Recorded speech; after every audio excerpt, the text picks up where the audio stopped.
Welcome to Whachacha's Tabletop World, a channel devoted to the love of board gaming. My name is Sweetness Whachacha, and today we're looking at the Lord of the Rings Adventure to Mount Doom. This is my thoughts on the game. If you would like to see a brief overview, click on the link here or down below.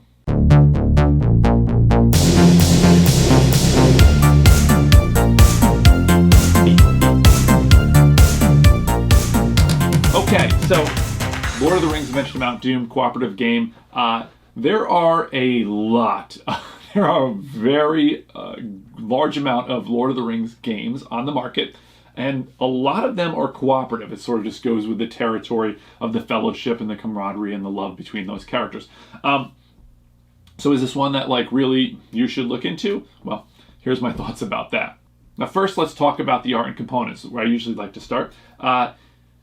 The art on the board, first of all, is gorgeous. I absolutely love the board. It's got a lot of details. It's just something about it almost a little whimsical, but it looks just absolutely gorgeous. It sort of reminds me a little bit of like Meg Menzel, who's very famous for doing boards for things like Pillars of the Earth, Legends of Andor. A lot of little details in there. I really love it. There is kind of a cool thing where they point out in the instruction booklet that the layout of the map of Middle Earth is not accurate to this board because they have to make a game that works, that's technically works, the mechanisms work and things like that. So they had to abstract it, sort of heading off all the nerds that might be like, hey, that's not how it looks, which I am. I'm 100% a Lord of the Rings nerd. So yeah, I think that's kind of a cool thing. The art on the cards is good. The standees look good. All the components are good, serviceable or look fine. Honestly, the price point of this game is I think I paid like $30 or something at my friendly local gaming shop where I purchased this. And so,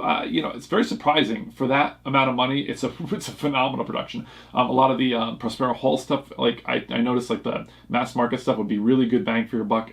And that's definitely what you're seeing here as well. I don't know if that's kind of part of what led this production to come out, because I think this might be in Targets and things like that as well. Could be wrong there, but it seems like a competitor in that way.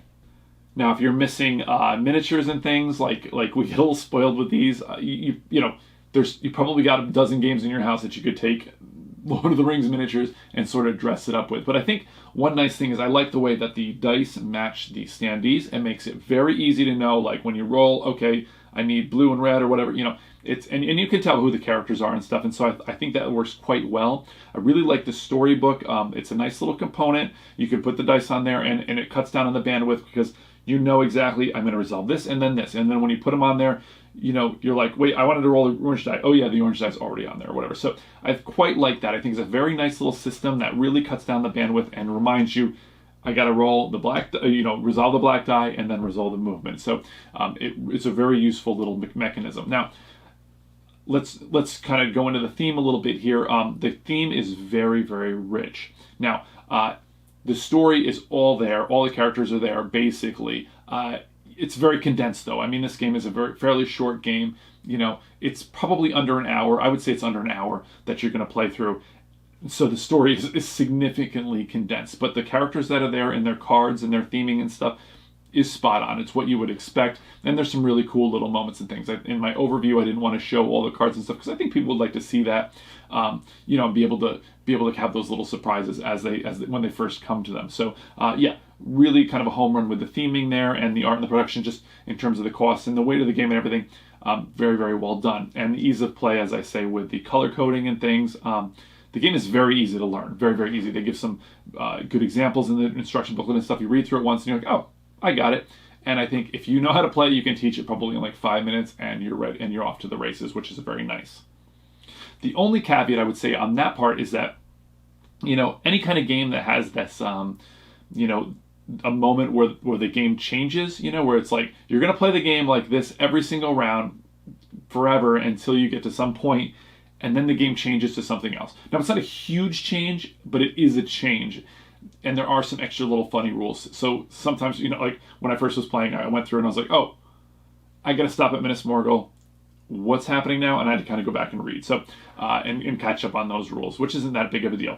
But the thing is, I think that the weight, and I'm kind of getting ahead of myself a little bit on this, but the weight of the game is definitely for, I think it's more of a gateway or a family kind of a game. I think gamers can enjoy it, but we'll talk about some of the choices in a minute that you have available to you. But unfortunately, for a family weight game or a gateway style game, that's a little bit of a curveball that can throw people, but it's not too bad. I mean, I think people can get it, but it is just one of those things that it's unfortunate they had to do that. But I know like almost every Lord of the Rings game does this. They have like the end showdown, the last gasp, as they say. So yeah, that's always going to be kind of a factor in this style of game, or this IP. Now, this is absolutely a dice game, which I normally shy away from. Now, the only time I really tend to enjoy a dice game is if it's very, very short. And this game, I think, is pretty much there. I think it goes a little bit long, maybe for my particular taste, for the weight of this game. But I did find the central mechanisms very, very interesting. Now, you're rolling, and then you get a choice of a few. You're going to roll 2 different dice, and then you're going to pick whichever one you want out of that. Pick whichever one of the black die you want, but then you're going to be stuck with the other black die, and then you can re-roll, pick 2 new dice or re-roll one of the ones that you wanted. And there are situations where you're changing your mind about certain things, like how you rolled or whatever. And it's a really clever little system. In fact, this is almost like a roll. I mean, it really essentially is a roll and move game. And gamers are like obsessed like with the idea of like this is a gamer's, it's a gamer's version of Codenames is like a gamer's version of a Password, right? Or like this is a gamer's version of this game. And they always update these games and things, with this new style, and we as gamers always go gaga for that.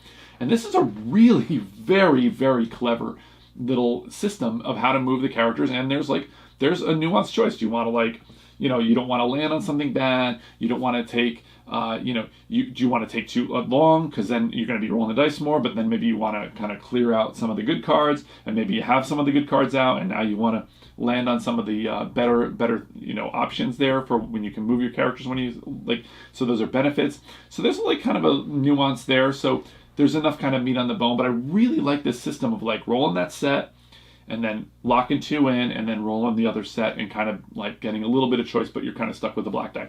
So I think that's a very, very cool way of doing things. And I've not really seen this. I can't think of any other place I've seen this, but I really love to see this mechanism used in other games, because I really think it's quite cool. Now, I talked a little bit about choice there, and I say there's choices and it's a bit nuanced, but I think that probably if you played this, when you get a bit into the first game and then you play more and more, you're going to settle into probably a habit of just I'm going to roll whoever is the least behind, whoever's the most behind, until those characters are closer up. Then I'll roll, Frodo last, so that he's always as better off in combat, as well off in combat as he could be, and then roll 2 people and pick the one that's going to land on the stage space, so you can get that bonus. So I think you're going to kind of generally do that. There is it's very tactical. If anything, it's tactical. It doesn't really have any long-term strategy. But, it's fun to relive the story and to kind of get those characters and decide when you're going to use the special abilities, because they're all one-time uses. You're going to use Arwen once, you're going to use, Éomer once or whatever. And that's kind of a nice time to be able to choose when you're going to use those bonuses or whatever. But again, but mostly, I don't know how much, how many legs this game is going to have for a gamer. You're going to play it once or twice, and you're going to find that you do essentially the same thing. Again, different if you're a family, if you've got a whole family that you're watching through the movies, you're reading through the books, and and you kind of want to play, with a kind of a younger crowd, or the family setting with the kids and stuff like that. So that seems to be where this game sits the best. Now, I do want to talk for a moment about the cards and the luck there. Now, I think I would have rather, I understand why they put it so that you couldn't see you wouldn't get all the cards, right? So you have 6 of the cards, one of them's out, so if you reveal one, you don't automatically know what the other one is. But I really kind of wish they didn't do that, because I think you should have equal chance to get all the cards. And I'll say why, because some of the cards, they're okay. Other cards are insanely good for you, or they're insanely bad. And having missed one of the insanely bad ones, either from from it not coming out, or missing one of the insanely good ones from it not coming out, or you didn't roll it, over the course of rolling things, you're going to probably get most of the cards rolled for good or ill, But, there's a pretty, you think it's a dice game and that's where the luck would kind of be, but I think the luck really comes into play mostly with these cards, because as I said, there's a gulf between good and bad and great and terrible, so that's kind of the biggest swing. So I don't know if there's, there are some ways to adjust the difficulty and stuff, but it does seem like you could really, dodge a bullet, or you could really, get penalized for not getting one of those great characters in their uses. Now, my perception of the ending, the Minas Morgul, or when you get to Minas Morgul and you're on your way to Mount Doom and you're alone, I'm like, this seems kind of weird because you're just rolling the die over and over again, essentially, and trying to move, and there's not a lot that you can do to survive. There's really nothing you can do. You're going to win or you're going to lose based kind of on the dice, which can feel really bad. However, just for fun, like at the end, if you have a reasonable amount of health, which I did, and you get at least one of the good cards in that mix, I tended to roll the dice like a bunch after I've completed the game. Which I'd won in this particular case, and rolling it over and over and over again, I found I could have lasted for many more turns. So I think it's not as swingy as all that at the end, but that might rub some people the wrong way. Well, so fantastic theming, very nice production, very inexpensive. Really innovative little system with the storybook and the dice. I love that. Want to see that some more. Great family weight game. A game that might not have a ton of legs with a more avid or just more avid gamer, I guess I should say, after you play it a couple of times. But hopefully that will help you decide whether this game is for you or not. If you'd like to see an overview of the game, click on the link below. But for now, I gotta roll.